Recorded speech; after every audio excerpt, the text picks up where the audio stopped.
আচ্ছা, সাইলেন্ট সবাই এদিকে খেয়াল করেন। ওকে, সো টেলুইন দিয়ে যেহেতু আমরা একটা প্রজেক্ট বানাইছি, এখন আমরা রিয়েক্টে চলে যাব। তো আজকে থেকে রিয়েক্টটা আমরা হচ্ছে প্র্যাকটিস করব। রিয়েক্ট শেখার জন্য আমাদের ফার্স্টে চলে যেতে হবে, রিয়েক্ট কি সেটা বুঝতে হবে। তো রিয়েক্ট লিখে যখন সার্চ করলাম, রিয়েক্টের এখানে একটা সাইড আসছে, এখানে একটা সাইড আসছে, দেখেন। এটাতে যাই, এটাতে যাই। এই যে সাইটটা আসছে, এটা রিয়েক্টের আগের ভার্সন। হ্যাঁ, এটা আগের একটা ওয়েবসাইট, যেটা এখন আর চলে না।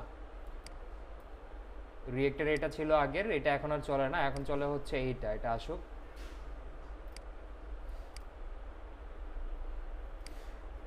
লোড নিচ্ছে।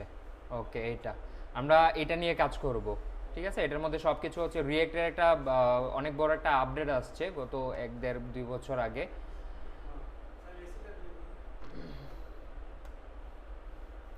ফ্যান অফ করে দেন তাইলে।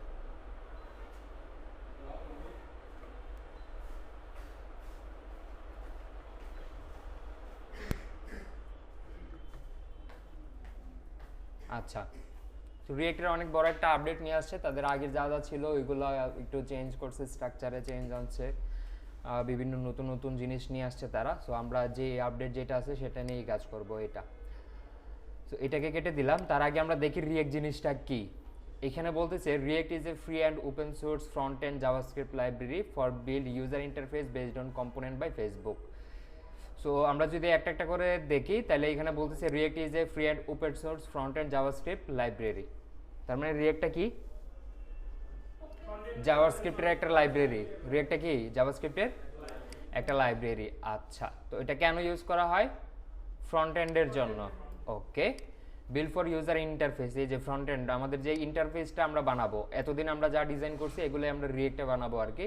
তো এই ইউজার ইন্টারফেসটা বানানোর জন্য রিয়েক্টটাকে ইউজ করা হয় বেসড অন কম্পোনেন্ট। এটা কম্পোনেন্ট বেসড একটা আর্কিটেকচার। সো এই কম্পোনেন্ট জিনিসটা কি সেটাও আমরা দেখবো আস্তে আস্তে। By Facebook. রিয়েক্টটাকে কারা বানাইছে? ফেসবুক বানাইছে। ওকে, সো এই যে ফেসবুকটা কেন বানানো হয়েছে, বা এটা দিয়ে কেন আমরা এই ওয়েবসাইট বানাবো, কেন আমরা নর্মাল ওয়েতে ওয়েবসাইট বানাবো না? এতদিনও তো আমরা ইউজার ইন্টারফেস বানাইছি এইচটিএমএল সিএসএস দিয়ে। ফেসবুক যেহেতু বানাইছি, আমি ফেসবুকের এক্সাম্পল দিয়ে বলি। এখন খেয়াল করেন, ফেসবুক অনেক বড় একটা প্ল্যাটফর্ম, এটার মধ্যে হিউজ পরিমাণ পেজেস আছে।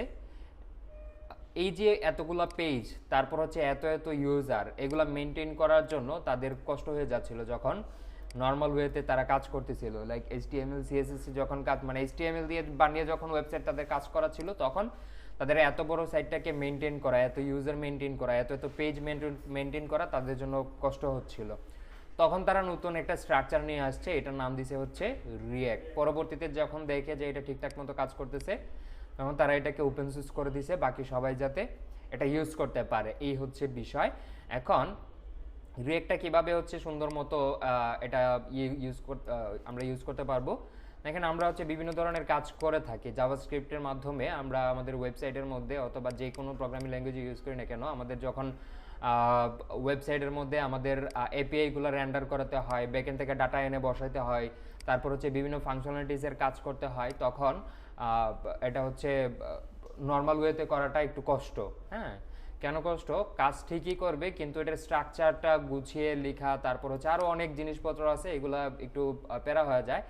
সো রিয়েক্টটা সুন্দর একটা স্ট্রাকচারের মাধ্যমে আমাদেরকে দিবে সুন্দর মতো এপিআইগুলো হ্যান্ডেল করার জন্য, ডম ম্যানিপুলেশন করার জন্য আরও অনেকগুলো ফিচার আছে এই রিয়েক্টের মধ্যে। সো রিয়েক্ট মূলত ভার্চুয়াল ডম নিয়ে কাজ করে। আমি যদি একটু আসি, ডমের যে জিনিসটা, রিয়েক্টের অনেকগুলো জিনিসপত্র আছে, এর মধ্যে একটা জিনিস হচ্ছে ভার্চুয়াল ডম।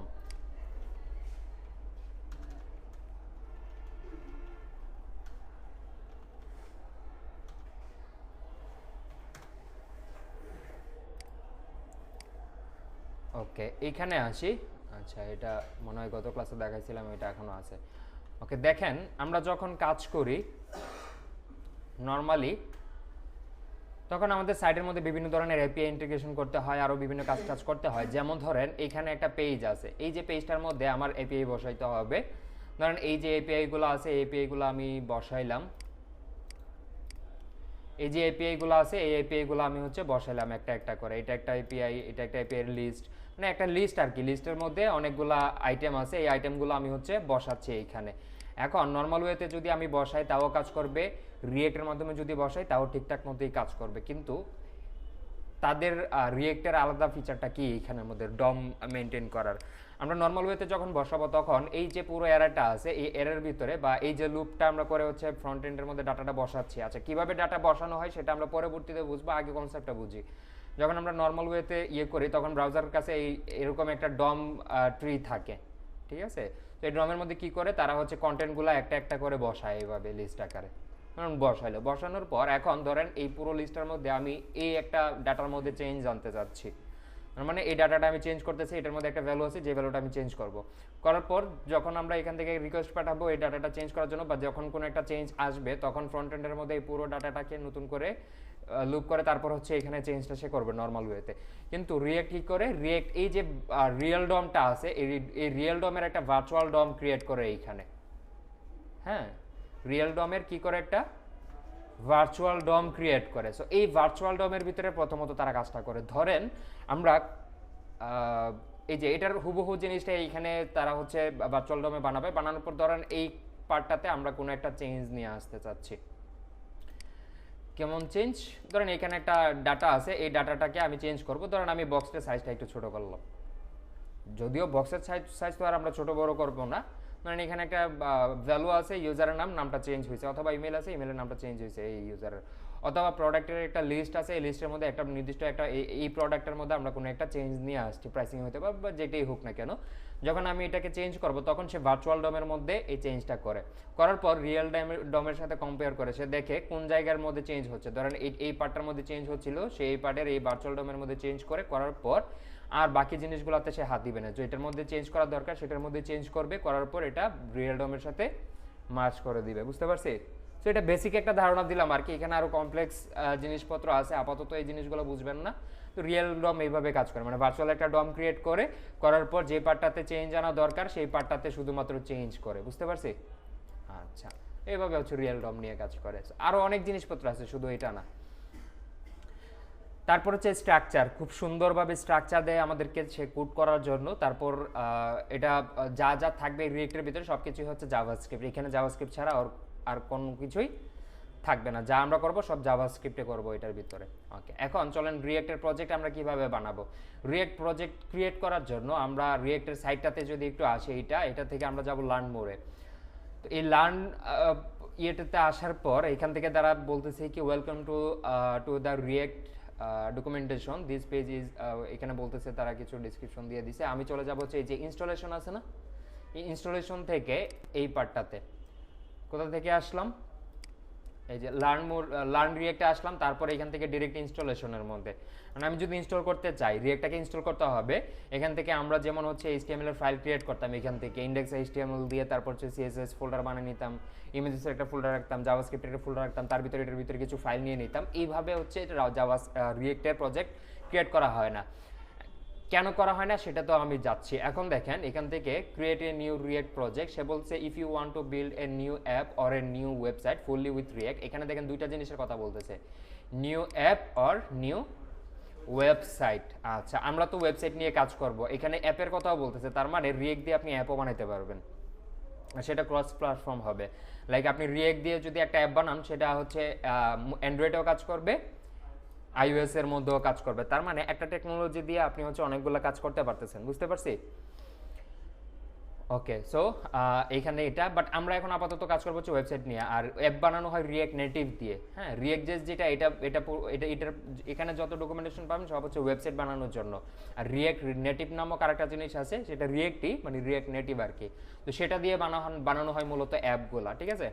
আচ্ছা, এখন ওয়েবসাইটের জন্য আর কি বলতেছে, we recommended picking one of the React powered framework popular in the community. সে বলছে রিয়েক্ট দিয়ে যদি আমরা কোনো প্রজেক্ট বানাইতে চাই সেক্ষেত্রে একটা কি পিক করার জন্য, রিয়েক্টের ফ্রেমওয়ার্ক পিক করার জন্য। আচ্ছা, এখন তো আমরা রিয়েক্টে শিখি নাই, তাহলে আমরা ফ্রেমওয়ার্ক দিয়ে কীভাবে কাজ করবো। একটু নিচে আসি, ফ্রেমওয়ার্ক কি আছে এখানে দেখেন, অনেকগুলো ফ্রেমওয়ার্কের নাম এখানে দেওয়া আছে, যেমন হচ্ছে সবচেয়ে পপুলার এখন হচ্ছে নেক্সট.js, তারপর হচ্ছে আছে এখানে রিমিক্স, গ্যাটসবি, তারপর আছে হচ্ছে এক্সপো। সো এরকম কিছু ফ্রেমওয়ার্কের নাম তারা বলে রাখছে। সো আপাতত তো আমরা হচ্ছে রিয়েক্ট শিখি নাই, তাহলে আমরা আপাতত ফ্রেমওয়ার্কে যাব না, আগে রিয়েক্টটা বুঝবো তারপর হচ্ছে যাব ফ্রেমওয়ার্কে। এখন তারা তো বলতেছে একটা ফ্রেমওয়ার্ক নিয়ে কাজ করার জন্য, এখন আমরা এই রিয়েক্টের রিয়েক্টটাও তো আমরা এখান থেকে আর ইউজ করবো না, রিয়েক্ট ছিল ওইটা, এই যে মানে অ্যাকচুয়াল রিয়েক্টটাকে ইনস্টল করে তারপর এটা নিয়ে কাজ করা হতো, এটা এখন আর চলে না, তারা এটার মধ্যে আর কোনো ধরনের আপডেটও আনে না। এখন আমরা তো ফ্রেমওয়ার্কে কাজ করবো না, আমরা রিয়েক্ট নিয়ে কাজ করবো। রিয়েক্ট নিয়ে কাজ করতে গেলে আমরা কিভাবে কাজ করতে পারি, এখানে বলতেছে তারা একটা ছোট্ট একটা অপশন আছে, can I use react without a framework, মানে ফ্রেমওয়ার্ক ছাড়া আমরা রিয়েক্টটা ইউজ করতে পারবো কিনা। এখানে ডিটেলসে আসি, ডিটেলসের মধ্যে বলে রাখছে তারা যে ফ্রেমওয়ার্ক ছাড়াও আমরা রিয়েক্ট নিয়ে কাজ করতে পারবো, কিন্তু এখান থেকে আমাদের একটা নতুন একটা প্ল্যাটফর্ম নিয়ে কাজ করতে হবে। সেটা এখানে দুইটা অপশন দেওয়া আছে, একটা হচ্ছে ভাইট আর একটা হচ্ছে পার্সেল। আমরা কাজ করবো হচ্ছে এই ভাইটটাকে নিয়ে, এই যে ভাইটের সাইডে চলে আসলাম। এই ভাইটটা কি, এই ভাইট আলাদা করে শেখার কিছু নাই, যা করবো আমরা রিয়েক্টেরই করবো। ভাইটটা কি করতেছে, রিয়েক্টটাকে গুছিয়ে একটা বান্ডেল আকারে দিচ্ছে, এটার ভিতরে সব ধরনের সব কিছু সেট আপ করে রাখছে, আমরা জাস্ট কোড করবো, বুঝতে পারছি? ওকে, সো এই জিনিসগুলো দিয়ে রাখছে। এখন কোন ধরনের বান্ডেল করা আছে, কি কি লাগে রিয়েক্টের সাইট বানাইতে গেলে, বা কি কি কোড মানে কি কি ফোল্ডার বা কি কি লাগে। দেখেন আমি যেটা বললাম সেটা হচ্ছে জাভাস্ক্রিপ্ট, মানে রিয়েক্টের মধ্যে কাজ করতে গেলে সব কিছু লাগবে কি, জাভাস্ক্রিপ্ট। এখানে জাভাস্ক্রিপ্ট ছাড়া অন্য কোনো কিছু আসবে না। এখন রিয়েক্টের মধ্যে আমরা যে ধরনের কোডগুলো করব, এই কোড তো আর ব্রাউজার চিনবে না। ব্রাউজার কি চিনে, ব্রাউজার চিনে HTML, ব্রাউজার চিনে CSS, ব্রাউজার চিনে ভ্যানিলা যে জাভাস্ক্রিপ্ট, হ্যাঁ একদম জাভাস্ক্রিপ্ট যেটা, সেটা চিনে। এখন রিয়েক্টের মধ্যে তো আমরা এক ধরনের কোড করব, এই কোডগুলা ডিরেক্ট ব্রাউজার চিনবে না, বুঝতে পারছি? এখন এই ব্রাউজারকে চিনানোর জন্য রিয়েক্টের যে কোডগুলো আমরা করব সেগুলোকে কম্পাইল করে HTML CSS জাভাস্ক্রিপ্টে কনভার্ট করতে হবে। এখন আমরা এই কম্পাইলারগুলো কোথা থেকে পাবো বা কি কি লাগে এটা করতে, এখানে আসি। এখানে লাগবে হচ্ছে ওয়েব পেগ। ওয়েব পেগের কাজ কি, ওয়েব পেগের কাজ হচ্ছে bundle your assets, bundle your assets, then হচ্ছে বান্ডেল ইউর স্ক্রিপ্ট, হ্যাঁ বান্ডেল ইউর কন্টেন্ট, আরও যা যা আছে আর কি, সব কিছু সে একটা বান্ডেল করে। কীরকম, যেমন আপনার ইয়ে আছে, জেএস আছে, ইমেজ আছে, তারপর হচ্ছে কি বলে এটাকে, PNG ফরম্যাটের একটা ছবি আছে, বা অনেকগুলো জিনিসপত্র আছে, এগুলোকে সে বান্ডেল করবে। বান্ডেল করে কি করবে, স্ট্যাটিক অ্যাসেটে নিয়ে আসবে, এই যে জেএস এ নিয়ে আসবে, CSS এ নিয়ে আসবে, JPG PNG তে নিয়ে আসবে। তো এগুলোকে সে বান্ডেল করবে, যতগুলো আমাদের যা যা থাকবে ফাইল ফোল্ডার, এগুলোকে একটা বান্ডেল করে নির্দিষ্ট একটা ফাইলের মধ্যে নিয়ে আসবে। তো এটা লাগবে। দেন হচ্ছে লাগবে বেবেল। এই বেবেল জিনিসটা কি, bevel is a JavaScript compiler. এটা কি করে, কম্পাইল করে, কনভার্ট করে। আপনি এখানে কোনো একটা কোড লিখলেন, সেটাকে কম্পাইল করে সে নিয়ে আসবে হচ্ছে জাভাস্ক্রিপ্টের মধ্যে, বুঝতে পারছি? তো আমরা রিয়েক্টে যে কোডগুলো করব সেই কোডগুলোকে সে কম্পাইল করে কি করবে, জাভাস্ক্রিপ্টে নিয়ে আসবে। এবার আমি যদি এখান থেকে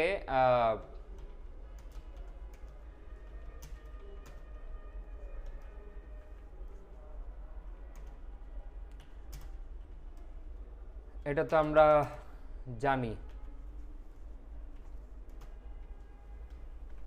ধরেন আমি একটা জাভাস্ক্রিপ্টের কোডই করলাম, ধরেন এখান থেকে আমি করলাম হচ্ছে console.log, অথবা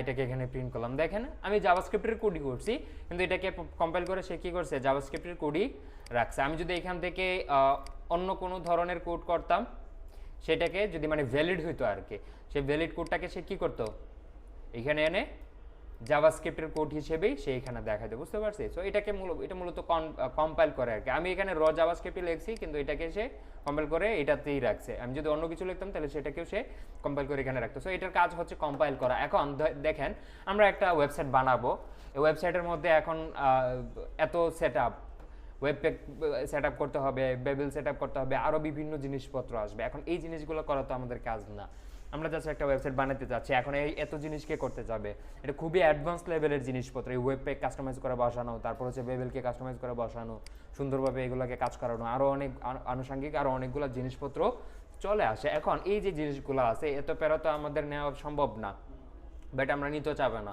নতুন কোনো ডেভেলপার যদি আসে, সে হচ্ছে এই ঝামেলার মধ্যে আসতেই চাবে না, তাই তো? কারণ এই যে জিনিসপত্রগুলো আছে, এগুলো আমাদের কিছুই করা লাগবে না।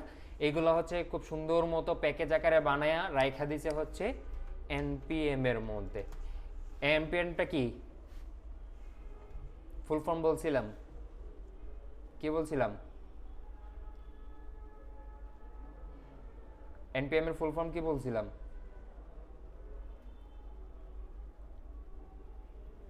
Note package manager.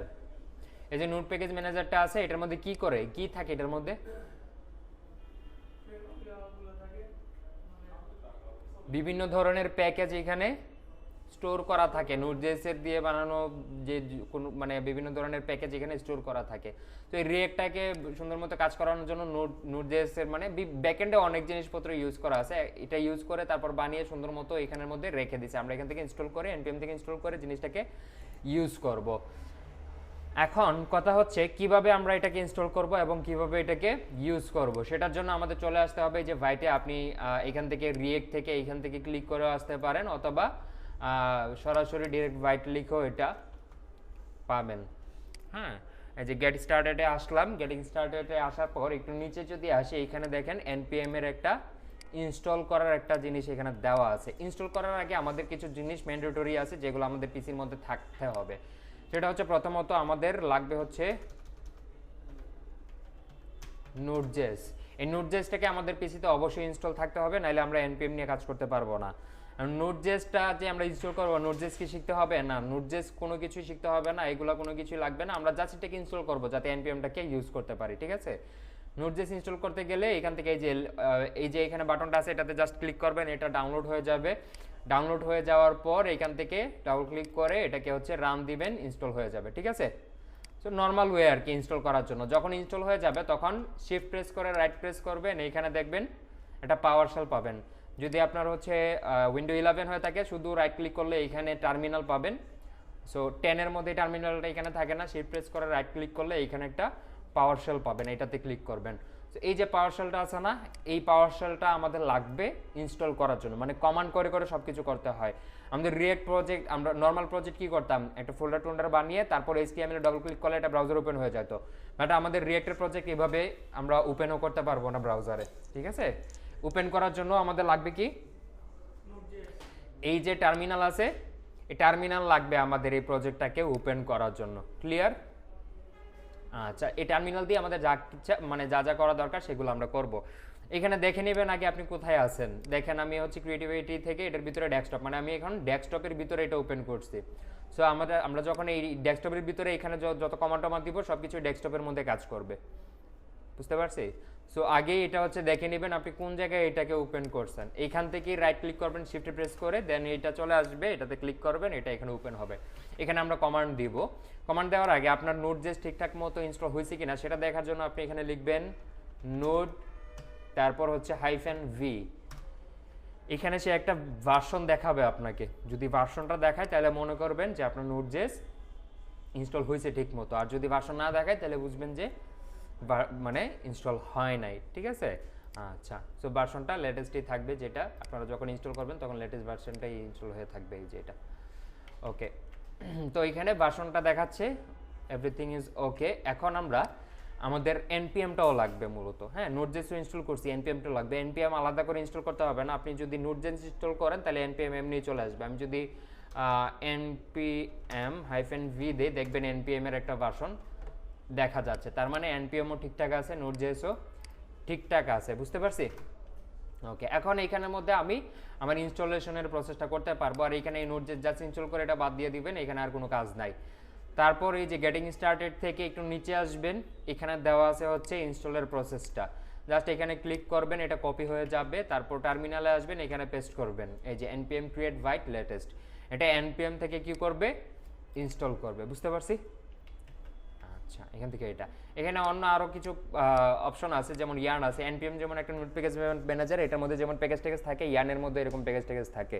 তো যারা ইয়ার্ন ইউজ করে তারা ইয়ার্ন ক্রিয়েট বাইট দেয় আর কি, যারা npm ইউজ করে তারা npm নিয়ে কাজ করে। আমি মূলত npm নিয়ে কাজ করি, তাই npm থেকে দেখাচ্ছি। তো npm create byte latest দিয়ে আমি হচ্ছে এন্টার করলাম। এইখানে আপনার কাছে চাবে হচ্ছে বাইট প্রজেক্ট, মানে প্রজেক্টের নাম চাবে, এখানে দেখেন। তো এখানে আমাদের একটা প্রজেক্টের নাম দিয়ে দিতে হবে। আমাদের ফোল্ডারটার মানে প্রজেক্টের নাম কি রাখবো, ধরেন আমি এখান থেকে দিয়ে দিলাম রিয়েক্ট অ্যাপ। হ্যাঁ, রিয়েক্ট অ্যাপ দিলাম প্রজেক্টের নাম। তারপর হচ্ছে আমরা কি ইউজ করবো, এখানে দেখেন কিছু অপশন চলে আসছে।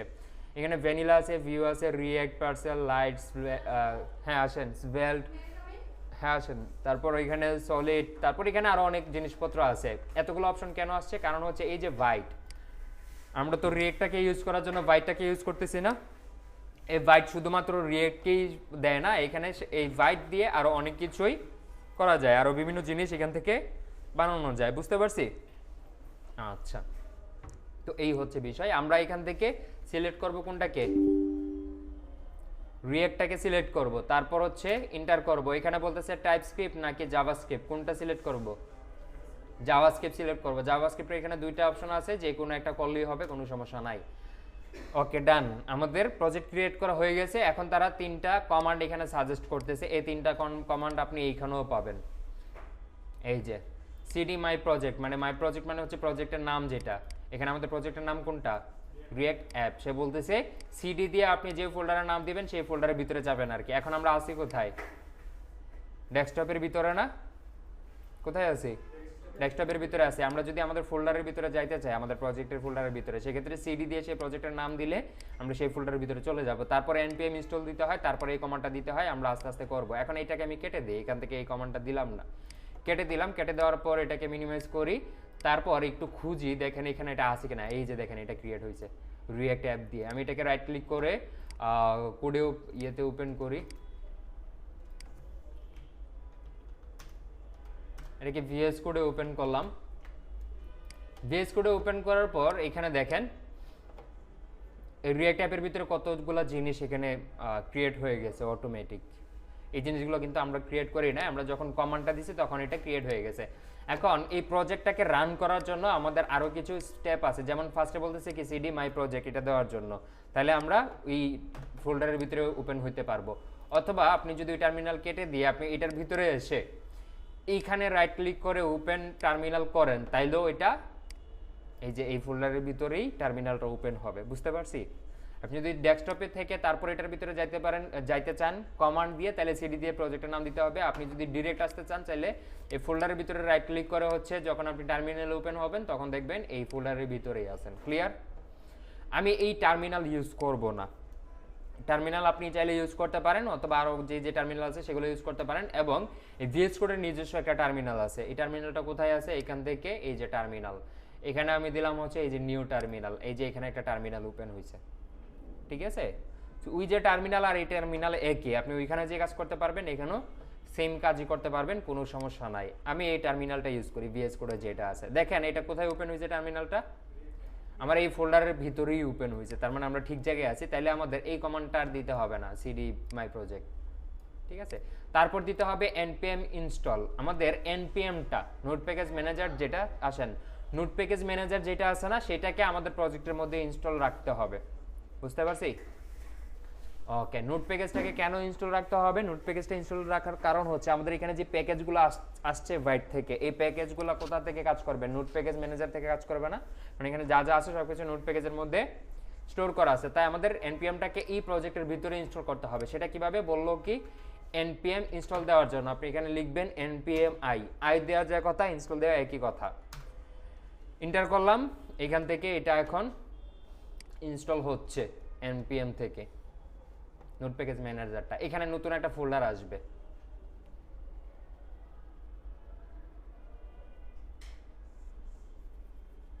নেটটা মনে হয়েছিল, এই যে আসছে দেখেন নোট মডিউলস।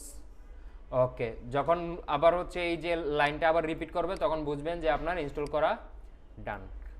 নতুন করে আবার লাইনটা রিপিট করা পর্যন্ত ওয়েট করতে হবে। ওকে, সো এখানে আমাদের সব ধরনের সেটআপ ডান। এখন জাস্ট আমরা আমাদের প্রজেক্টটাকে ব্রাউজারে ওপেন করে দেখব। কিভাবে ওপেন করব? দেখেন এখানেও কিন্তু একটা index.html আছে। এই যে এখানে আমি যদি এটাতে ডবল ক্লিক করি, এটা ওপেন হয়েছে, ঠিক আছে, কিন্তু এটার মধ্যে কোনো কাজ করা যাবে না। এইভাবে আমরা ওপেন করব না। আমরা কিভাবে ওপেন করব? চলেন এখানে আসি। এখানে কমান্ড দেওয়া আছে ওপেন করার, এই যে npm run dev দিলে এটা হচ্ছে ওপেন হবে। আচ্ছা, এটা টার্মিনালে ওপেন মানে ব্রাউজারে ওপেন করার আগে আমি আরো কিছু জিনিস দেখে নেই এটার মধ্যে কি কি ওপেন হয়েছে, কোনটা কি কাজ করে সেটা। প্রথমত আসে এখান থেকে ভাইট কনফিগের মধ্যে, এটা ভাইট থেকে যে আসতেছে প্যাকেজটা, এটাকে এই প্যাকেজটাকে কনফিগারেশন করার জন্য এই ফোল্ডারটা নেওয়া হয়। তারপর আসি readme.md। আমরা যখন আমাদের প্রজেক্টটাকে গিটহাবে স্টোর করব, কোথায় স্টোর করব? গিটহাবে যখন আমাদের প্রজেক্টটাকে স্টোর করব তখন গিটহাবের নিচে ডকুমেন্টেশন লেখা যায়। সো এখানে আমরা যা লিখবো সেটাই হচ্ছে গিটহাবের নিচে হচ্ছে ওই ডকুমেন্টেশন আকারে থাকবে। আপনি প্রজেক্টের ডিটেলস হিসেবে লিখতে পারেন, প্রজেক্টটা কেন বানানো হয়েছে, কি কি এগুলো। যদি মনে করেন কোনো ডকুমেন্টেশন লিখবেন না তাও সমস্যা নাই, এখানে না লিখলেও এটা মানে ম্যান্ডেটরি এটা। ওকে, মানে ডকুমেন্টেশন নিজের জন্য আর কি, বা এমন কোন একটা প্রজেক্ট বানাইছেন যেটা সবাই দেখাইতে চাচ্ছেন বা সবাই জন্য উন্মুক্ত, এটা অন্য কেউ আপনার এই প্রজেক্টটা এমন কোন একটা ফাংশনালিটিস বানাইছেন যেটা অন্যরাও হচ্ছে এটাকে ইনস্টল করবে অথবা ইউজ করবে ওই ধরনের কোনো প্যাকেজটাকে। যেমন আমরা হচ্ছে কাউন্টার আমরা গিটহাব থেকে ইনস্টল করে ইউজ করছিলাম না, সেটা নিচে ডকুমেন্টেশন দেওয়া ছিল না। তো ওই ধরনের কোনো কিছু যদি আপনি বানান সেক্ষেত্রে আপনি ডকুমেন্টেশন দিলেন যে এটা কি, কেন, কিভাবে এটা এক্সপ্লেন করে। সো এইটা গেল। তারপর হচ্ছে প্যাকেজ.json। এই প্যাকেজ.json এর কাজটা কি? প্যাকেজ.jsonটা হচ্ছে এইখানের মধ্যে আমরা কি কি প্যাকেজ ইনস্টল করব npm থেকে সেই জিনিসগুলো এই প্যাকেজ.json এর ভিতরে থাকবে। প্রথমত এখানে আসতে হচ্ছে কি নেম, প্রজেক্টের নামটা এখানে আসলো, তারপর প্রাইভেট প্রুফ, ভার্সন একটা আসবে ডিফল্ট ভাবে এইটা। পরবর্তীতে প্রজেক্টের কোনো আপডেট আনলে আপনি চাইলে এই ভার্সনটাকে আপডেট করে এখানে রাখতে পারেন নিজের জন্য আর কি, বোঝার জন্য আপনি ভার্সন আপডেট করলেন। টাইপ মডিউল এখান থেকে আসতেছে হচ্ছে স্ক্রিপ্ট, এই এতটুকু জায়গার মধ্যে এটার উপর এখানে কিছু জিনিস আছে যেমন ডেভ দিয়ে হচ্ছে এখানে বাইট দেওয়া আছে, মানে আমরা যে প্রজেক্টটাকে ব্রাউজারে ওপেন করব সেটার কমান্ড টমান্ড কিভাবে কাজ করবে এখানে এটা দেওয়া আছে। তারপর ডিপেন্ডেন্সির মধ্যে দেওয়া আছে প্যাকেজের নামগুলো, যে প্যাকেজগুলো অলরেডি ইনস্টল আছে।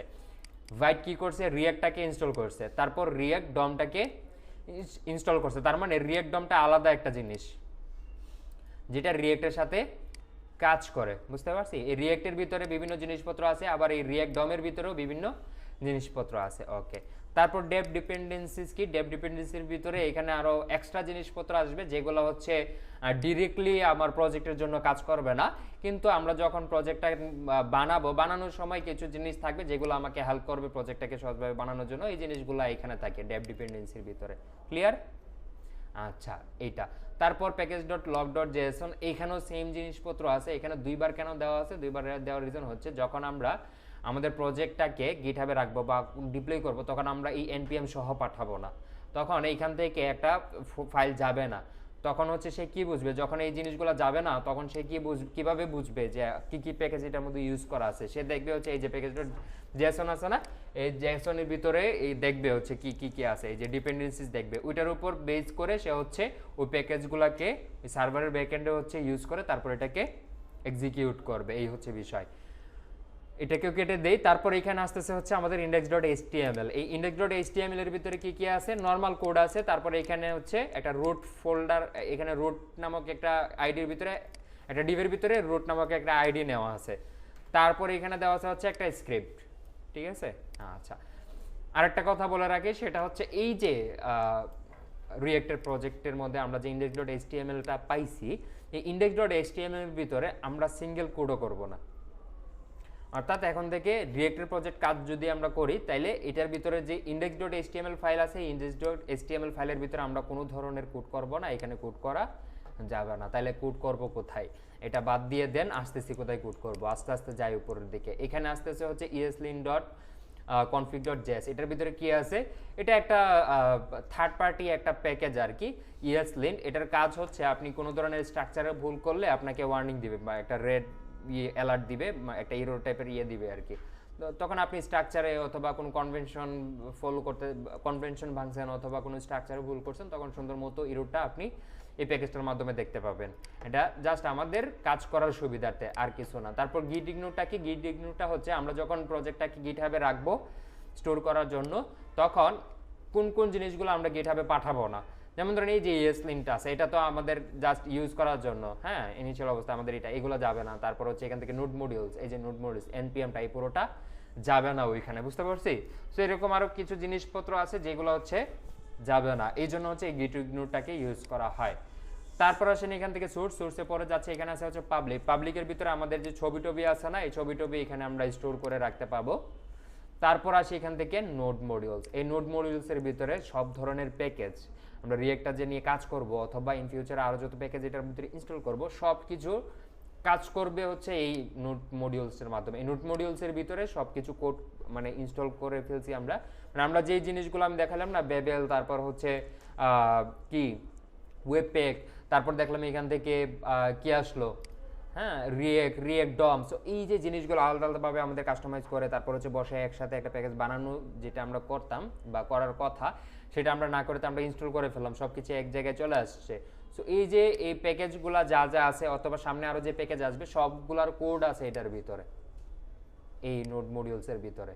দেখেন হিউজ বড় একটা লিস্ট এইখানে, এই প্রত্যেকটার ভিতরে আরও লিস্ট আছে, এই যে এগুলোর ভিতরে দেখেন আরও আছে, এটার ভিতরে আরও ড্রপ ডাউন আছে, এই ড্রপ ডাউনের ভিতরে আরও ড্রপ ডাউন আছে। সো সবগুলোর ভিতরে শুধু কোড, ঠিক আছে।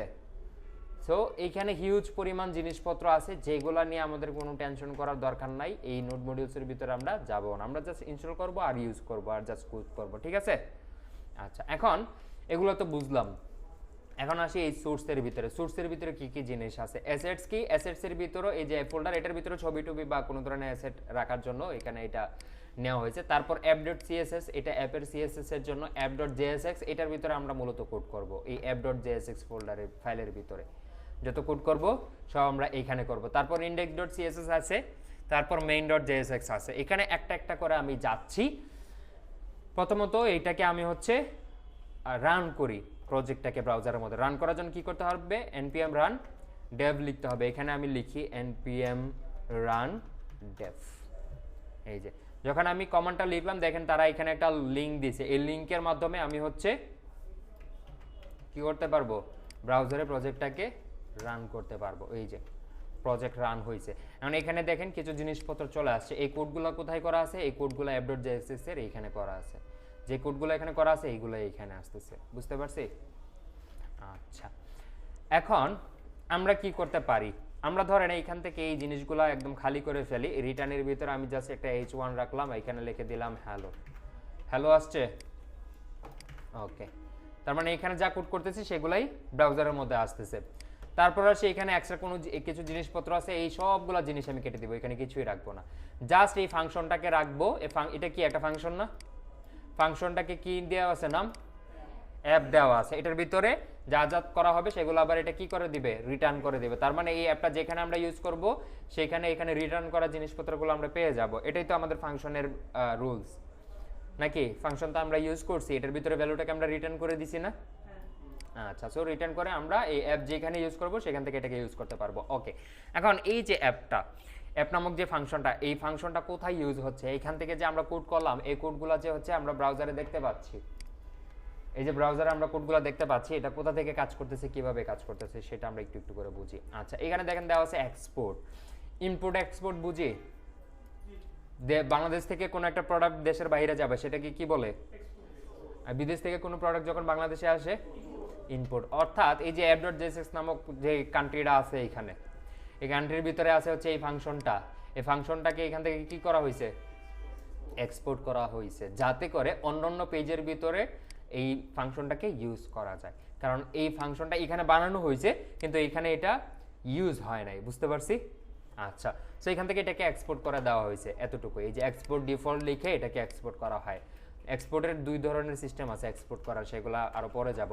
সো এখান থেকে জাস্ট কি করলো? এটাকে এক্সপোর্ট করে দিল। ওকে, এটা এক্সপোর্ট বুঝলাম। এখন এটা কোথায় গিয়ে ইম্পোর্ট হচ্ছে, কোথায় গিয়ে ইউজ হচ্ছে? এটা ইউজ হচ্ছে এই যে main.jsx আছে না, এইখানের মধ্যে। এই main.jsx এর মধ্যে আসেন, আসার পর দেখেন এখান থেকে অ্যাপটাকে কি করা হয়েছে? ইম্পোর্ট অ্যাপ ফ্রম, এখানে পাথটা দেওয়া হয়েছে, এই যে এই পাথ, এই পাথ থেকে এই অ্যাপটাকে এখানে ইনপুট করা হয়েছে। ইনপুট করার পর এই যে জাস্ট ওই কম্পোনেন্টটা বা যে ফাংশনটা, এই ফাংশনটাকে এখানে ইনপুট করা হয়েছে। করার পর এখন এই অ্যাপটা ইউজ হয়েছে কোথায় সেটা চলেন আমরা একটু দেখি। দেখ এখানে দেওয়া আছে ক্রিয়েট রোড, এই ক্রিয়েট রোডটা আসতেছে হচ্ছে রিয়েক্ট ডম থেকে, রিয়েক্ট ডম ক্লায়েন্ট থেকে। এটাই এই যে এখানে মেথডটা আছে এটা মূলত এগুলো ইউজ হচ্ছে এই প্রজেক্টটা হচ্ছে রান করার জন্য।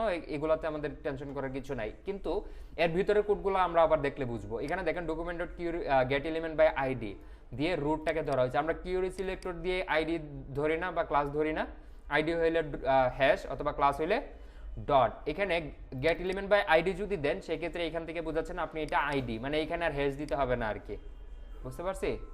সো এই গেট এলিমেন্ট বাই আইডি দিয়েও হচ্ছে আইডিটাকে ধরা হয়। ডকুমেন্ট.get element by id দিয়ে হচ্ছে রুট নামক একটা আইডিকে ধরা হয়েছে। এটার ভিতরে রেন্ডার করে দেওয়া হয়েছে কোনটাকে? এই অ্যাপটাকে, যে অ্যাপটা এখান থেকে ইনপুট করা হয়েছে। যখন এই রুটের ভিতরে অ্যাপটাকে রেন্ডার করা দেওয়া হয়েছে, এখন এই রুটটা কোনটা, যেটা আমরা index.html এর ভিতরে এখানে দেখছিলাম একটু আগে, এই রুটের আইডিটাকেই মূলত এখানে main.jsx এর মধ্যে ধরা হয়েছে। ধরার পর এটার ভিতরে এখানে যা কোড আছে সবকিছুকে এই যে রুট ফোল্ডার আছে না, এই ফোল্ডারের ভিতরে এইখানে বসাই দেওয়া আছে। আমরা যদি এখানে আসি, আসার পর এটাকে রাইট ক্লিক করি, ইন্সপেক্টে যাই, দেন বডির ভিতরে দেখেন এই যে রুট ফোল্ডারটা, এটার ভিতরে ওপেন করেন, এই যে হ্যালো আসছে। তার মানে আমরা এই অ্যাপের ভিতরে যা যা কোড করব সবকিছু কোথায় চলে আসবে, main.jsx এর মধ্যে ইনপুট করা হবে। তারপর এই main.jsx থেকে অ্যাপটাকে কোথায় রেন্ডার করা হবে, ইন্ডেক্সের রোট যে ফোল্ডারটা আছে, ডিফটা আছে সেটার ভিতরে। বুঝতে পারছি? এটার ভিতরে এখানে রেন্ডার করা দেওয়া হয়েছে। তার মানে এখানে আমরা কোনো কোড করব না, যা কোড করব এখানে করব। এটা ব্যাকএন্ডে কাস্টমাইজ করে এটাকে HTML এ কনভার্ট করে এখানে এনে এটাকে বসাই দিবে। এখন এটা এখানে কেন আসছে মাঝখানে, এখানে আসলে কিছু CSS করা আছে। আমরা এই যে app.css টা আছে না, এটাকে ডিলিট করে দেব, এটা আমাদের দরকার নাই। আমরা যা CSS করব সব index.css এর মধ্যে। এখানে দেখেন অলরেডি অনেকগুলো CSS করা আছে, সবগুলো আমি ধরে বাদ দিয়ে দিলাম। দেখেন এটা একদম নরমাল ওয়েতে চলে গেছে, ঠিক আছে? আচ্ছা, সো index.html এর ভিতরে আমরা index.css এর ভিতরে আমরা CSS গুলো করব। এই index.css টা কোথায় গিয়ে ইউজ হচ্ছে, এই যে main.jsx এর মধ্যে এইখানে গিয়ে ইউজ হচ্ছে। তার মানে আমরা তো অ্যাপের ভিতরে সব কোড থাকবে, তখন যাই কোড থাকবে সব CSS আমরা যখন এটার ভিতরে আমরা লিখব, তখন এটা আলটিমেটলি এখানে এসে এই অ্যাপের মধ্যে ইউজ হবে। ক্লিয়ার? ওকে, তার মানে এখান থেকে স্ট্রাকচার বুঝতে পারছেন? এটা হচ্ছে রিয়েক্টের স্ট্রাকচার। এখন এই রিয়েক্টটাকে সিঙ্গেল পেজ অ্যাপ্লিকেশন বলা হয়। কেন সিঙ্গেল পেজ অ্যাপ্লিকেশন বলা হয়? সিঙ্গেল পেজ অ্যাপ্লিকেশন মানে এটা না যে আমরা রিয়েক্টের মধ্যে শুধুমাত্র একটা পেজের ওয়েবসাইট বানাতে পারবো। রিয়েক্টের মধ্যে আমরা অবশ্যই মাল্টি পেজের ওয়েবসাইট বানাতে পারবো, যেমন ফেসবুক নিজেই তো মাল্টি পেজ। কিন্তু রিয়েক্ট কি করে, রিয়েক্ট করে হচ্ছে আপনি যখন ধরেন হোম নামক একটা পেজ বানাইলেন, অ্যাবাউট নামক আরেকটা পেজ বানাইলেন। নর্মাল ওয়েতে আমরা যদি চিন্তা করি, এখান থেকে আমি যদি ক্রিয়েটিভ আইটি ইনস্টিটিউটে আসি, আসার পর এইখানের মধ্যে দেখেন এই যে এটা তো পুরোটা একটা হোম পেজ, আমি অ্যাবাউট আস পেজে গেলাম, দেখেন এখানে লোড নিচ্ছে, তারপর অ্যাবাউট পেজে যাচ্ছে, তাই না?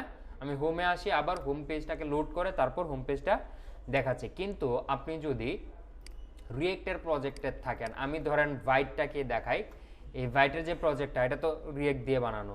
আমি যদি এখান থেকে ধরেন এই গাইডে যাই, দেখেন এখান থেকে কোনো ধরনের লোড নেবে না, ক্লিক করবেন সাথে সাথে চলে আসবে, দেখছেন কোনো লোড নিচ্ছে এখানে, এই যে ক্লিক করতেছি আর চেঞ্জ হচ্ছে। বুঝতে পারছি? কোনো ধরনের লোড নেবে না। এখানে কাজটা কিভাবে করতেছে, যখন আপনি হোম পেজটা এখানে বানাবেন, হোম পেজের ফাংশনটা থাকবে না অ্যাপের ভিতরে এখানে, তখন সে কি করতেছে, অ্যাপের ভিতরে হোম পেজটাকে এখানে রুটের ভিতরে বসা দিচ্ছে। আপনি যখন রেন্ডার মানে অন্য পেজে যাবেন, অ্যাবাউট পেজে, তখন সে কি করবে, এই রুটের ভিতরে ইন্ডেক্সের মধ্যেই রুটের ভিতরে যে পুরো হোম পেজটা ছিল সেইটাকে এখানে চেঞ্জ করে অ্যাবাউট পেজের যত কোড আছে সেই সবগুলাকে এখানে রেন্ডার করে দিবে। মানে এক পেজ থেকে সে অন্য পেজে এই যে রুট করে তারপর যাবে না।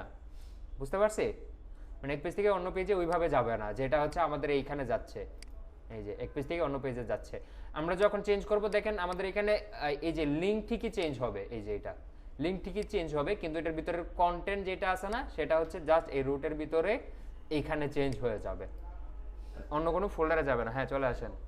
বুঝতে পারছি কিভাবে হয়?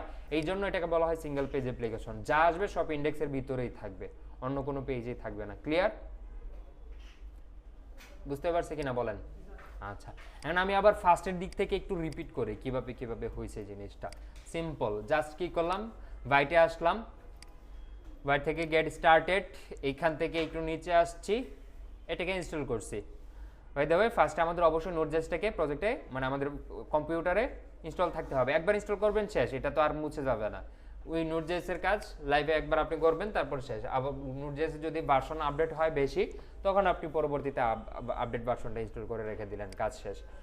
তো এখান থেকে এটাকে ইনস্টল করবেন, প্রজেক্ট ইনস্টল হয়ে যাবে। ইনস্টল করার সময় ওই প্রজেক্টের নাম দিবেন, রিয়েক্টটাকে সিলেক্ট করবেন, জাভাস্ক্রিপ্ট সিলেক্ট করবেন, দ্যাটস ইট, আর কিছু লাগবে না। তারপর ওই প্রজেক্টের ফোল্ডারের ভিতরে ভিএস কোডটাকে ওপেন করবেন।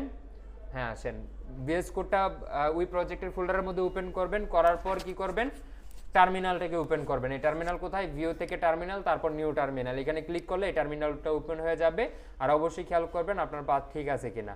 এই যে আমি আমার প্রজেক্টের ভিতরে আছি, তখন এখানে আসবো, আসার পর ফার্স্টে কি দিব, npm i নোট প্যাকেজটাকে ইনস্টল করব, দেন হচ্ছে npm run dev দিব, তারপর আমাদের প্রজেক্টটা কি হয়ে যাবে, লাইভ হয়ে যাবে। এখানে আমরা একটা লিংক পাবো, এই লিংকের ভিতরে আমরা প্রজেক্টটাকে দেখতে পাবো, এই হচ্ছে বিষয়। তারপর কি করব, এখান থেকে app.css যেটা আছে, app.css যেটা আছে সেটা কেটে দিব, এখানে যা যা কোড ছিল সবগুলোকে বাদ দিয়ে দিব, একদম শুধু ফাংশনটাকে রাখবো, আর রিটার্নের ভিতরে ধরেন আমি এখানে একটা কোড লিখলাম, দ্যাটস ইট, আর তো কিছু না।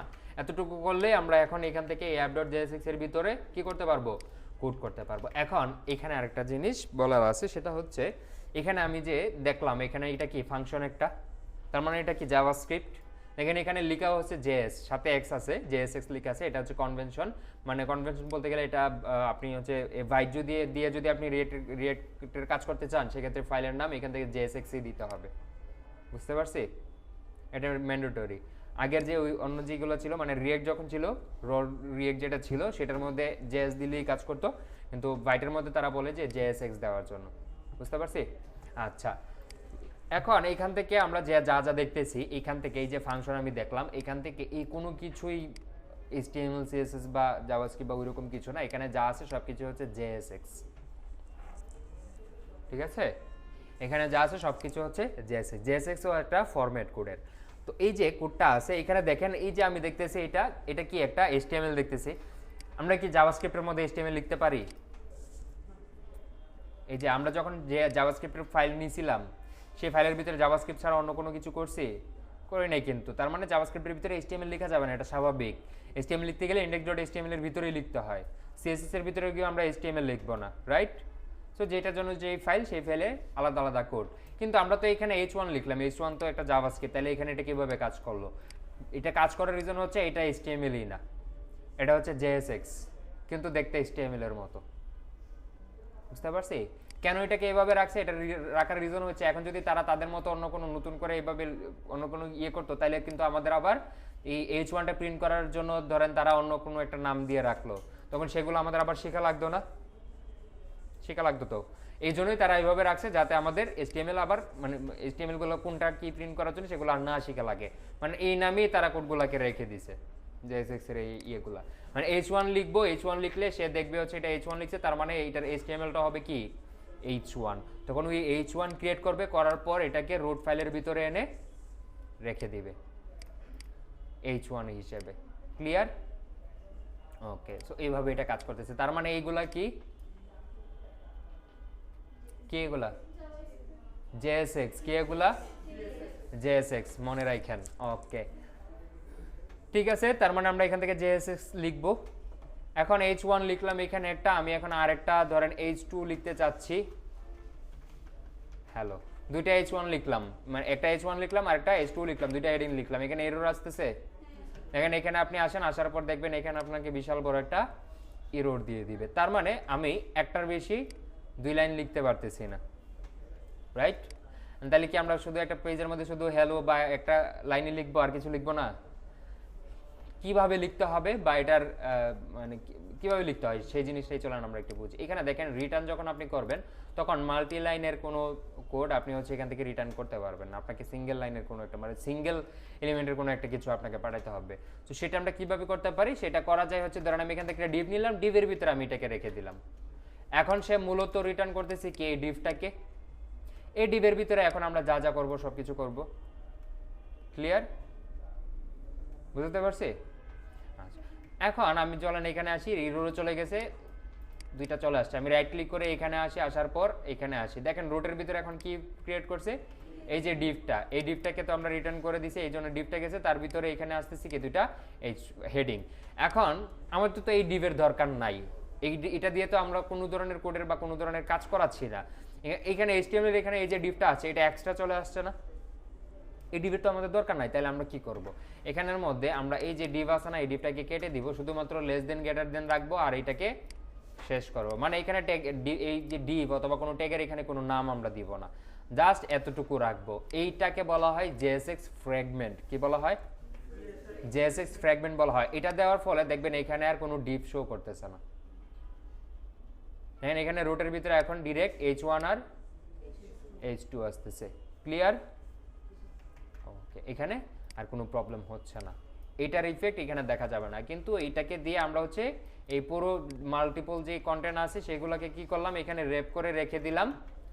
এখান থেকে এই যে এই পুরো জিনিসটাকে একটা র্যাপিং করলাম আমরা কিসের মাধ্যমে,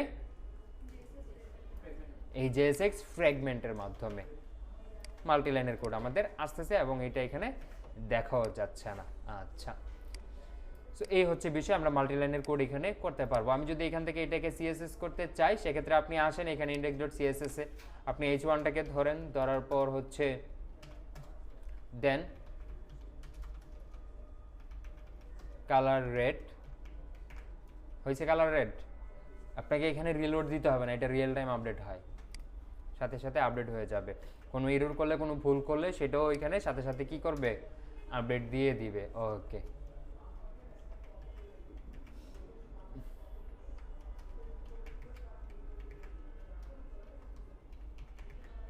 আচ্ছা, সো এটা রিয়েল টাইম সাথে সাথে আপডেট হয়ে যাবে। আপনি যদি JSX এ কোনো ধরনের ভুল করেন, এখান থেকে কোনো ধরনের ভুল করেন, ধরেন এটা আপনি এখান থেকে কেটে দিলেন, সে হচ্ছে এরর দিয়ে দিবে, আর এইখানে তো এরর দিবেই। ঠিক আছে, বুঝতে পারছি? কার কোনো প্রশ্ন থাকলে করেন। নাই? মাথা ঘুরাচ্ছে? আচ্ছা, সো কাজ আমাদের জন্য ইজি, জাস্ট এখানে কাজ করব, জাস্ট এটাকে ইনস্টল করতে হবে। ইনস্টলেশনের যে প্রসেসটা সেটা একটু ভালো করে বুঝতে হবে, তাইলেই হবে, তাইলেই আমরা এটার ভিতরে কাজ করতে পারবো। এখান থেকে দেখেন আমরা সুন্দর মতো এটাকে বসাই দিতে পারছি। এখন আমাদের ক্লাস বসানো দরকার, মানে এখান থেকে আমরা কি বসাবো, ক্লাস অথবা আইডি। আমি যদি এখান থেকে ক্লাস দেই, এখান থেকে তারপর হচ্ছে এইভাবে আমি ধরেন দিলাম এখান থেকে হেডিং। এখন এইটা দিয়ে আমরা হচ্ছে এখানের মধ্যে দিব হচ্ছে ডট হেডিং। এখানে আসি, রিলোড দিই, দেখেন কাজ করছে। কিন্তু এখানে সমস্যা আছে, যদিও এখানে এটা দেখাচ্ছে না, এই যে দেখাচ্ছে, এই যে দেখেন একটা এরর আসছে, ইনভ্যালিড ডম প্রপার্টি ক্লাস। এই যে ক্লাস আছে না, এই যে ক্লাস দিলাম, এই ক্লাস রিয়েক্ট চিনে না। মানে এই ক্লাস দিয়ে আমরা হচ্ছে মানে কোনো ক্লাস নেম যখন দিব, আমরা কোনো ক্লাসের নাম দিব, তখন এইভাবে ক্লাস দিতে পারবো না, তাইলে এটা এরর চলে আসবে। এখানে ধরেন এইভাবে দিচ্ছি এররটা, আমরা যখন এই প্রজেক্টটা হোস্ট করতে যাব তখন হোস্ট হবে না, এরর চলে আসবে, বলবে এই ক্লাস কি, কোথা থেকে আসছে, এটা কি, সে এটা চিনবেই না। বুঝতে পারছেন? কারণ কি, এখান থেকে আগে যে স্ট্রাকচার ছিল তখন ওইটা ক্লাস কম্পোনেন্ট ছিল। হ্যাঁ, আমরা এখন এই যে এটাকে বলা হয় ফাংশনাল কম্পোনেন্ট নিয়ে আলোচনা হবে। এটাকে বলা হয় ফাংশনাল কম্পোনেন্ট। এই যে ফাংশন দিয়ে আমরা করতেছি, আগে এই ফাংশনাল কম্পোনেন্ট ছিল না, আগে ছিল হচ্ছে ক্লাস কম্পোনেন্ট। তখন লেখার সময় এভাবে হচ্ছে মানে লিখতে হইতো আর কি, এখান থেকে এইভাবে ক্লাস লিখতে হয়, তারপর এখানে রিয়েক্ট দিয়ে তারপর হচ্ছে এখান থেকে ডম, এভাবে হচ্ছে বিভিন্ন কাজ করতে হয়। এখন এই ক্লাস হিসেবে তারা হচ্ছে ওই ক্লাস কম্পোনেন্টের জিনিসটাকে বুঝে। বুঝতে পারছি? যেটা প্রজেক্টটাকে স্ট্রাকচারটাকে করার জন্য দরকার পড়তো। এখন এই ক্লাস তো এখন সে কনফিউজড হয়ে যাবে, এটা কোন ক্লাস, ক্লাস কম্পোনেন্টের জন্য তো একটা ক্লাস আছে, এন্ড এইখানে যে আবার দিছে ক্লাস, এখানে তো কোনো ক্লাস হওয়ার কথা না স্ট্রাকচার অনুযায়ী, তখন সে এরর দিয়ে দিবে যে এটা স্ট্রাকচারের সমস্যা আছে। তাইলে আমরা ক্লাসের নাম কি দিব, আমরা দিব হচ্ছে ক্লাস নেম। ক্লাস লিখবো, তারপর দিব হচ্ছে কি নেম। এই ক্লাস নেম আমরা এইভাবে দিব। এখানে আসে দেখেন তারা সাজেস্ট করতেছিল এই যে ক্লাস নেম আমি মিন করতেছি কিনা, যেখানে ক্লাস লিখে ফেলছে এইটা কি ক্লাস নেম মিন করতেছে কিনা। আমি একটা রিলোড দিই, দেখেন এখানে আর কোনো এরর থাকবে না, এখন এটা ঠিকঠাক মতো কাজও করতেছে। তার মানে আমরা ক্লাস নিব কি দিয়ে, এই ক্লাস নেম দিয়ে, তারপর হচ্ছে এটার ভিতরে যত ক্লাস টাস দিব। আপনি আইডি দিতে পারেন, কোনো সমস্যা নেই, আইডি দিতে পারেন এইভাবে, কিন্তু ক্লাস দেওয়ার সময় আমরা ক্লাসটাকে কিভাবে দিব, এইভাবে দিব। বুঝতে পারছি? এই হচ্ছে বিষয়।